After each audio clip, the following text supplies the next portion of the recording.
বন্ধুরা দেখো, এইটা একটা নতুন রকম বেগুন ভর্তা তৈরি করব। বেগুন ভর্তা, বেগুনগুলো প্রথম চিনি দিয়ে আর লবণ দিয়ে একটু মাখিয়ে রেখে দিয়েছিলাম, তো এটাকে ভাজা করে নিয়েছি। তো এটাকে দেখো আমি এবার কী করে ভর্তাটা তৈরি করি। ঠিক আছে, দেখো কতগুলো বেগুন বলো তো, দুটো বেগুন, বড় বড় দুটো বেগুন ভেজে নিয়েছি। তো বেগুনটাকে আমি ভর্তা করব। তো এটা দেখো বেগুন ভাজা তেলটা একটু কালো কালো হয়ে যায়, এর মধ্যে আমি টমেটো দেবো ভর্তাটার মধ্যে। এই দেখো বেগুন ভর্তা।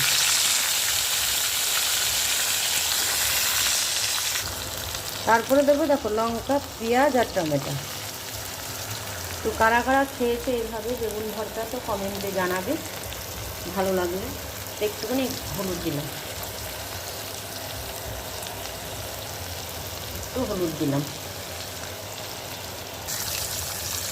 এবার পরিমাণ মতো লবণ দিয়ে দিলাম।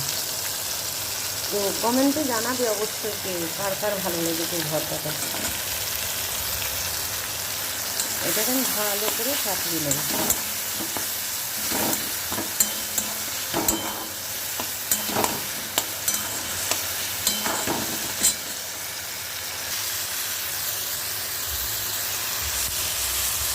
দেখো কি সুন্দর ভাজাটা হয়ে গেল।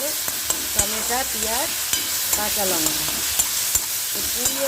বেগুন হচ্ছে পুড়িয়ে একরকম ভাজা হবে, আর এটা এখন বেগুন ভাজা করে ভর্তা। তো আমার টমেটোটা, পেঁয়াজ, লঙ্কাটা হয়ে গেল, তো বেগুন ভাজাটা আমি ঢেলে দিলাম।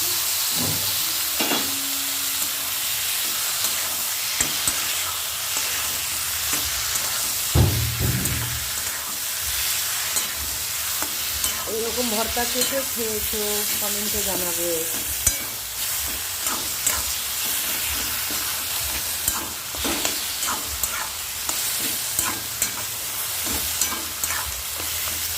বেগুন হচ্ছে পুড়িয়ে একরকম মাখা হবে।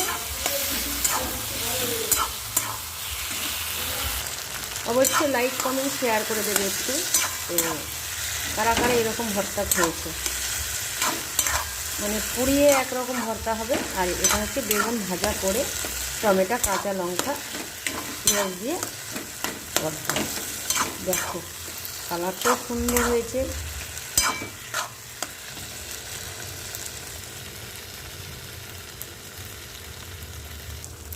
তার মধ্যে দেখো একটুখানি পাতি লেবু দিলাম।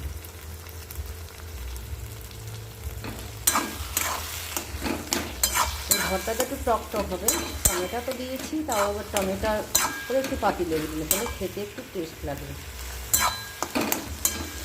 কারা কারা খাও এইভাবে ভর্তা, তো কমেন্টে জানাবে।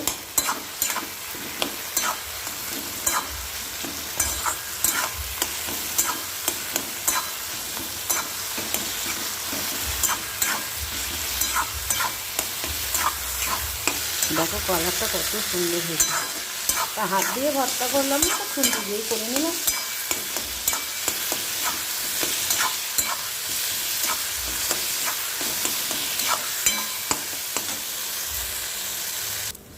তো দেখো আমার বেগুন ভর্তাটা কমপ্লিট হয়ে গেল।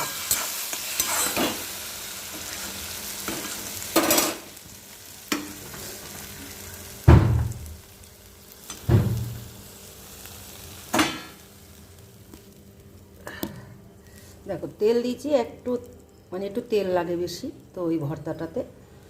তো কে কে বাড়িতে এভাবে তৈরি করে দেখবে, কমেন্ট করে জানাবে।